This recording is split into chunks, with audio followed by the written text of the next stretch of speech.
एक और अहम खबर अपने दर्शकों को दे दें। अमेरिकी एनएसए से आर्मेनियाई पीएम ने फोन पर बातचीत की है। सीरियाई व्यापारियों को नारगोनो से बाहर निकालने की मांग की गई है।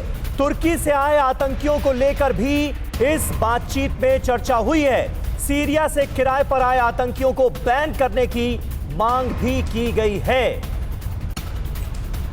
और एक और बड़ी खबर, आर्मेनियाई पीएम का बड़ा दावा देख लीजिए क्या है। सीरिया से पहुंच रहे हैं खूंखार आतंकी। तुर्की ने सीरिया से भेजे हजारों खूंखार आतंकी।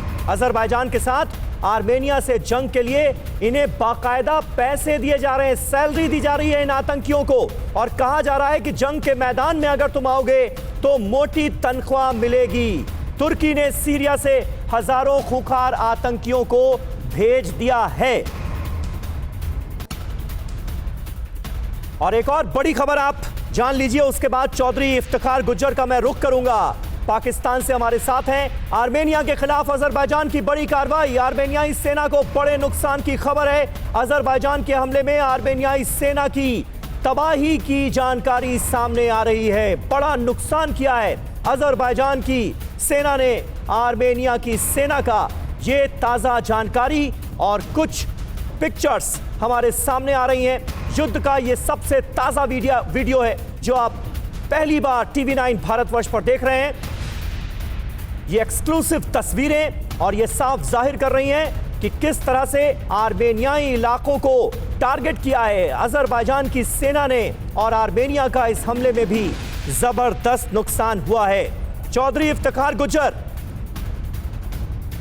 हमारे साथ मौजूद हैं। गुज्जर साहब, ये बताइए कि जब आतंकियों का जिक्र होता है तो फिर हम रुख पाकिस्तान का कर लेते हैं, क्योंकि इस मामले में तो आप लोग एक्सपर्ट हैं। और अब यह जानकारी सामने आ रही है कि सीरियाई आतंकियों को तुर्की भेज रहा है जंग के मैदान में।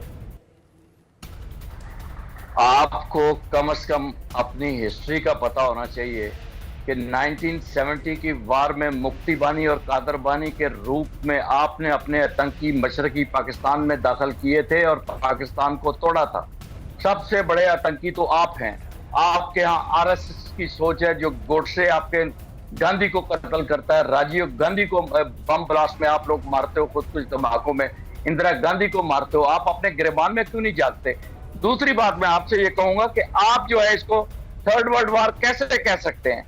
आप मुझे ये बताइए कि आपको क्या मिल रहा है बेगानी शादी में अब्दुल्ला दीवाने की तरह गुज्जर साहब, ये सारी बातें जो आप कर रहे हैं ये आपके ऊपर लागू होती है।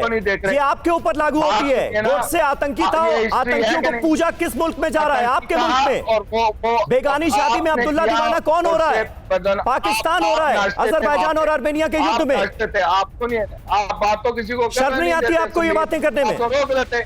आपको बिल्कुल शर्म आनी चाहिए। आप तो एक ऐसे बेशर्म एंकर हैं जो मेहमान की इज्जत करना नहीं जानते। आपको तो बात करनी। चलिए एक मिनट रुकिए। बहुत अहम तस्वीर आ रही है जंग के मैदान से। आर्मेनिया अजरबैजान जंग की ये सबसे विभत्स तस्वीरें हैं। वॉर जोन में लगा है जवानों की लाशों का अंबार। आर्मेनिया के जवानों के शवों का एक वीडियो इस वक्त हमारे सामने आया है। अजरबैजान के अटैक में आर्मेनिया के जवान शहीद हुए हैं। 2300 आर्मेनियाई सैनिकों को मारा गया है। 2300 आर्मेनिया के सैनिक। अजरबैजान ने यह हमला किया जिसमें आर्मेनिया के ये जवान मारे गए हैं। वहीं जवाबी कार्रवाई में अजरबैजान के 790 जवानों को अब तक मार गिराया गया है। ये भी जानकारी सामने आ रही है। कैरन हमारे साथ मौजूद हैं। कैरन, जो तस्वीरें इस वक्त हमारे पास आ रही हैं वो बहुत विभत्स तस्वीरें हैं, दिल दहलाने वाली तस्वीरें हैं। और ऐसी तस्वीरें हैं कि हम दिखा भी नहीं सकते अपने दर्शकों को, इसलिए हमें इन्हें ब्लर करना पड़ा है। ताज़ा जानकारी जो आ रही है वो ये है कि 2300 सैनिकों को अब तक मारा जा चुका है आर्मेनिया के। आपके पास क्या अपडेट है? वो साफ अजरबैजानी प्रोपेगेंडा है। और जो तस्वीरें मैं देख रहा हूँ आपके चैनल पे भी, उससे आधा तो आर्मीनियन डिफेंस मिलिट्री का तस्वीरें है जो आर्मीनिया ने अजरबैजान के ऊपर किया है। अजरबैजान उसको लेकर पूरा सोशल मीडिया में और दुनिया में चला रहा है कि उनका क्या हुआ है।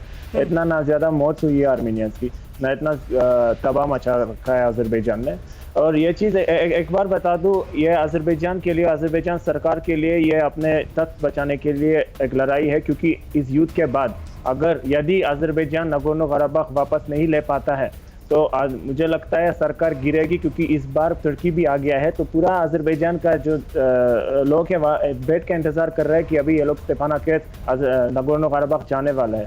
और ये यदि अजरबैजान नहीं ले पाते हैं तो इसको सरकार को जवाब देना होगा 30 साल बाद भी, तुर्की और मिलिटेंट सपोर्ट के साथ भी। जब आर्मेनिया इतना छोटा और गरीब देश है जिसके वहाँ पे सरकार प्रोपेगेंडा चला रहा है, फिर भी अजरबैजान क्यों नहीं ले पा रहा है। और एक और बात बता दूं, आर्मेनिया ने अपना उसको डिप्लोमेटिक पॉलिसी को नोच करते हुए कल अपना राजदूत जो है, एम्बेसडर जो है, इजराइल से वापस बुलाया है। ठीक है। अभी हाल में एम्बेसी हम लोग खोले थे सितंबर में ही इजराइल में, और वापस प्रोटेस्ट में बुलाया क्योंकि इजरायली ड्रोन्स और मिलिट्री इक्विपमेंट्स जो अजरबैजान को मिलती है, हाँ। तो आर्मेनिया इससे कुछ बिल्कुल भी नहीं है। और हमको समझ में नहीं आता है कैसे एक होलोकॉस्ट देखा हुआ देश एक दूसरा जेनोसाइड। ठीक है, तो यानी आप ये कह रहे हैं कि बहुत सारे असली वीडियोस हैं और कुछ प्रोपेगेंडा भी चल रहा है अजरबैजान की तरफ से जो हमारे सामने आ रहा है। क्या आप पर भी बरपा है जालसाजी का कहर?